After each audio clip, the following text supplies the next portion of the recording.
کے ایک گروپ کے حوالے کر کے بادشاہ نے حکم دیا اس نوجوان کو فلاں پہاڑ پر لے جاؤ، اس کو پہاڑ پر چڑھاؤ، جب یہ پہاڑ کی چوٹی پر پہنچ جائے فَإِن رَجَعَ عَن دِينِهِ، وہاں اس کو ڈراؤ کہ تجھے پہاڑ کی چوٹی سے گرا کر ہلاک کر ڈالیں گے، تیرا کوئی عضو سالم نہ رہے گا، تیرے جسم کے ٹکڑے ہو جائیں گے، ہڈیاں تیری ٹوٹ جائیں گی، تو اپنی جان سے ہاتھ دھو بیٹھے گا۔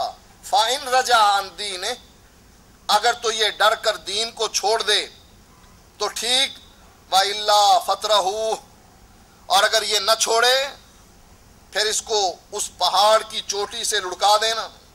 فَذَهَبُوا بِهِ فَصَعِدُوا بِهِ الْجَبَلَ، اس کو لے جایا گیا، پہاڑ پر چڑھایا گیا۔ فقال، یہ نوجوان اب دعا کرتا ہے، اللہم اکفنیہم بما شئت، اللہ جیسے تو چاہتا ہے مجھے ان کے مقابلے میں کافی ہو جا، مجھے ان سے بچا لے، اے اللہ جیسے تو چاہتا ہے۔ فرجف بهم الجبل فسقطوا وجاء يمشي الى الملك، نوجوان کی دعا کو اللہ تعالیٰ نے قبول کیا، پہاڑ پر لرزہ طاری ہوا، جب پہاڑ لرزنے لگا آنے والے سارے فوجی اس پہاڑ سے لڑک کر گر گئے اور مر گئے۔ وجاء يمشي الى الملك، اور یہ چلتا ہوا پھر بادشاہ کے دربار میں جا پہنچا۔ فقال له الملك ما فعل باصحابك، بادشاہ پوچھنے لگا تیرے ساتھیوں کا کیا بنا؟ فقال کفانیہم اللہ تعالی، کفانیہم اللہ تعالی، اللہ تعالیٰ نے مجھے بچا لیا ان سے، وہ کافی ہو گیا مجھے۔ فدفعہ الی نفر من اصحابہ، دوسری مرتبہ بادشاہ نے پھر اس نوجوان کو ایک اور گروپ کے حوالے کیا۔ فقال اذهبوا به فاحملوه في قرقور وتوسطوا به البحر،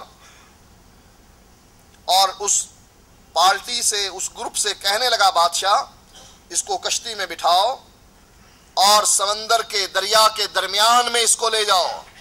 فَإِن رَجَعَ عَن دِينِهِ وَإِلَّا فَاقْذِفُوهُ، اگر یہ دریا کے درمیان پہنچ کر اپنے دین کو چھوڑ دے، اس کو ڈراؤ کہ یہاں ڈوب کر مرے گا، مچھلیاں کھائیں گی تیرے گوشت کو، تیری قبر بھی نہ ہوگی، اگر یہ ڈر جائے تو ٹھیک، وَإِلَّا فَاقْذِفُوهُ، پھر اگر یہ نہ مانے تو اس کو دریا میں ڈبو کر ہلاک کر دینا۔ فَذَهَبُوا بِهِ فَقَالَ اللَّهُمَّ أَكْفِنِيهِمْ بِمَا شِئْتَ، وہاں بھی یہی دعا کرنے لگا، یا اللہ مجھے ان سے بچا لے، یا اللہ تو کافی ہو جا، یا اللہ جیسے مسلمان کہتے ہیں حسبی اللہ، اللہ مجھے کافی ہے، وہ بھی نوجوان کہنے لگا اے اللہ کفایت کر ان بدماشوں سے جو مجھے ہلاک کرنا چاہتے ہیں۔ فانکفأت بہم السفینہ فغرقوا وجاء یمشی الی الملک، یہ کہنے کی دیر تھی، اللہ نے اس کی دعا کو قبول کیا اور کشتی الٹ گئی، کشتی الٹی، پوری جماعت اس پانی میں غرق ہو گئی۔ وجاء یمشی الی الملک، پھر یہ چلتا ہوا بادشاہ کے دربار میں جا پہنچا۔ فقال له الملک ما فعل اصحابک، تیرے ساتھیوں نے تیرے ساتھ کیا کیا اور ان کے ساتھ کیا ہوا، ان کا انجام کیا ہوا؟ فقال کفانیہم اللہ تعالی، اللہ تعالیٰ کافی ہو گیا ان کے مقابلے میں مجھے، اور اللہ تعالیٰ نے مجھے ان کے ظلم اور زیادتی سے بچا لیا۔ فقال للملک انک لست بقاتلی حتی تفعل ما آمرک بہ، بادشاہ سے کہنے لگا تو مجھ کو قتل نہیں کر سکتا، اس وقت تک قتل نہیں کر سکتا جب تک کہ میں جو طریقہ تجھ کو بتاؤں تو اس طریقے پر عمل نہ کرے۔ مخلوق اپنے خالق کو مشورہ دے رہی ہے کہ مجھے قتل کرنا ہے تو طریقہ مجھ سے سیکھ، یہ اس کے رب ہونے کا دعویٰ کرتا ہے کہ میں ہی پوری کائنات کا رب ہوں، اور ایک نوجوان اس کو بتلا رہا ہے کہ تجھے مارنے کا طریقہ نہیں آتا، ربی الذی یحیی و یمیت، رب تو وہ ہے جو مارتا بھی ہے زندہ بھی کرتا ہے، اور تجھے ایک نوجوان کو مارنے کا طریقہ بھی نہیں آتا، تو کیسا رب ہے؟ کیسا داتا ہے تو، اپنی بیوی کو اولاد نہیں دیتا ہے، لوگوں کو دیتا ہے۔ اپنی بیوی کے بینک میں جو اکاؤنٹ کھلا ہوا ہے اس میں پیسے نہیں بھیجتا ہے، نواز شریف کو دیتا ہے۔ اپنے رشتہ داروں میں حکومت نہیں بانٹتا ہے، نون لیگ یا کاف لیگ کو دیتا ہے، کبھی پیپلز پارٹی کو دیتا ہے۔ کیسا داتا ہے تو، اپنوں کو بھولتا ہے، غیروں کو یاد رکھتا ہے۔ کیسا رب ہے تو، تجھے مارنے کا طریقہ بھی پتہ نہیں ہے کہ مارا کیسے جاتا ہے۔ مجھ سے سیکھ اگر مجھے تو مارنا چاہتا ہے۔ قال ما ہوا، تنگ آ گیا تھا، کہنے لگا اچھا بتا میں کون سا طریقہ اختیار کروں کہ جس سے میں تجھ کو قتل کر ڈالوں۔ قال تجمع الناس فی سعید واحد وتصلبنی علی جزع ثم خذ سہما من کنانتی ثم ضع السہم فی کبد القوس ثم قل، کہنے لگا لوگوں کو ایک میدان میں اکٹھا کرو، اکٹھا کرنے کے بعد مجھے کسی اونچی کھجور پر ٹانگ دو، اوپر لٹکا دو، پھر میرے جو تیر ہیں ایک تیر اس میں سے لو اور میری جو کمان ہے اس کمان میں وہ تیر چڑھاؤ۔ تیر رکھنے کے بعد کہو بسم اللہ رب الغلام، بسم اللہ اللہ کے نام سے، رب الغلام وہ اللہ جو اس نوجوان کا رب ہے۔ ثم ارمنی، پھر اس تیر کو چلا دو۔ فَإِنَّكَ إِذَا فَعَلْتَ ذَلِكَ قَتَلْتَنِي، جب تم اس تدبیر پر عمل کرو گے تم مجھ کو قتل کر ڈالو گے۔ فَجَمَعَ النَّاسَ فِي سَعِيدٍ وَاحِدٍ وَصَلَبَهُ عَلَى جِزْعٍ ثُمَّ أَخَذَ سَهْمًا مِنْ كِنَانَتِهِ ثُمَّ وَضَعَ السَّهْمَ فِي كَبَدِ الْقَوْسِ ثُمَّ قَالَ بِسْمِ اللَّهِ رَبِّ الْغُلَامِ۔ اس نوجوان نے جو ترکیب بتلائی تھی اسی ترکیب پر عمل کیا، لوگوں کو ایک میدان میں اکٹھا کیا، اس کو سولی پر چڑھایا اور اس کی کمان لی اور تیروں میں سے ایک تیر نکالا، کمان پر چڑھا کر کہنے لگا بسم اللہ اللہ کے نام سے، رب الغلام جو رب ہے اس نوجوان کا۔ پہلے کہتا تھا میں رب ہوں، اب مان گیا کہ نہیں اس نوجوان کا کوئی رب ہے جس کا نام لے کر میں تیر چلا رہا ہوں۔ ثم رماہ، وہ تیر چلایا اس نے، فوقع السہم فی صدغہ فوضع یدہ فی صدغہ فمات، تیر اس کی کن پٹی پہ لگا، اس نوجوان نے اپنا ہاتھ کن پٹی پر رکھا، فمات اور مر گیا۔ فقال الناس، جب لوگوں نے یہ سارا ڈرامہ دیکھا، اس نوجوان کی تدبیر دیکھی، اس بے وقوف رب کی بے عقلی دیکھی کہ رب ہونے کا دعویٰ کر رہا ہے اور نہیں سمجھ رہا کہ یہ نوجوان اس کو کس پٹڑی پر لے جا رہا ہے۔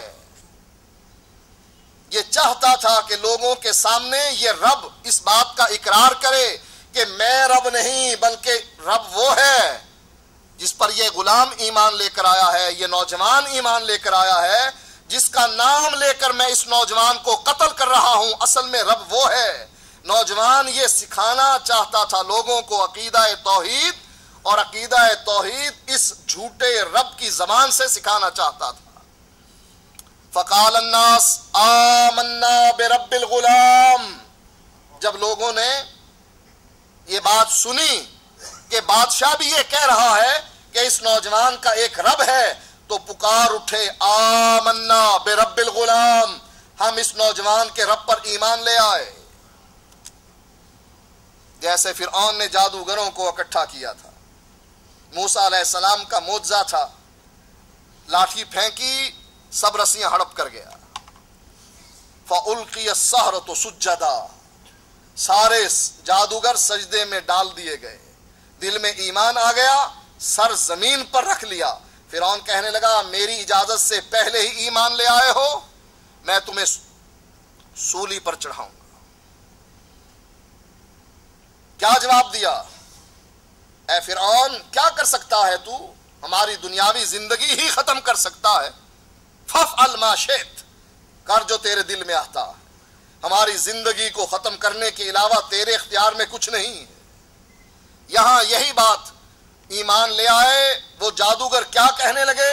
ہم ایمان لائے موسیٰ کے رب پر، ہارون کے رب پر۔ یہاں یہ لوگ کہنے لگے ہم ایمان لے آئے اس نوجوان کے رب پر. فَأُتِيَ الْمَلِكُ فَقِيلَ لَهُ أَرَأَيْتَ مَا كُنْتَ تَحْذُرُ قَدْ وَاللَّهِ نَزَلَ بِكَ حَذَرُكَ.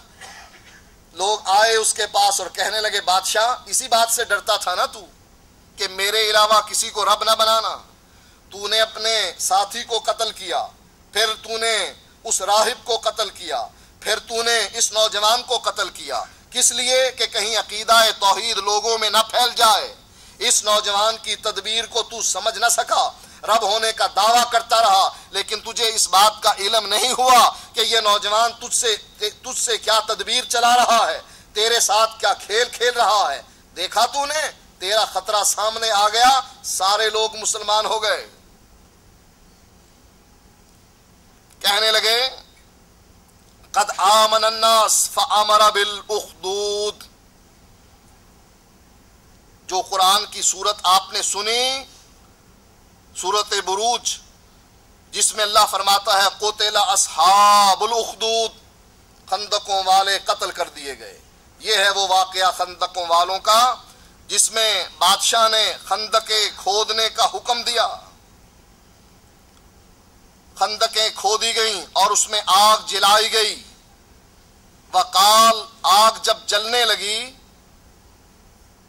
بادشاہ نے حکم دیا من لم یرجع عن دینہ فاقہموہ فیہا. جو آدمی اپنے دین کو نہ چھوڑے, استقامت دکھائے, اس آدمی کو جلتی ہوئی آگ میں جو خندقوں میں جلائی گئی ہے اس آگ میں گرا دینا اور وہاں اس کو جلا دینا. ففعلوا, لوگوں نے مسلمانوں کے ساتھ یہی کیا, جو آتا رہا اس کو آگ میں پھینکتے رہے. حتی جاءت امرات ومعها صبی, یہاں تک ایک عورت آئی, اس کی گود میں ایک چھوٹا سا بچہ تھا.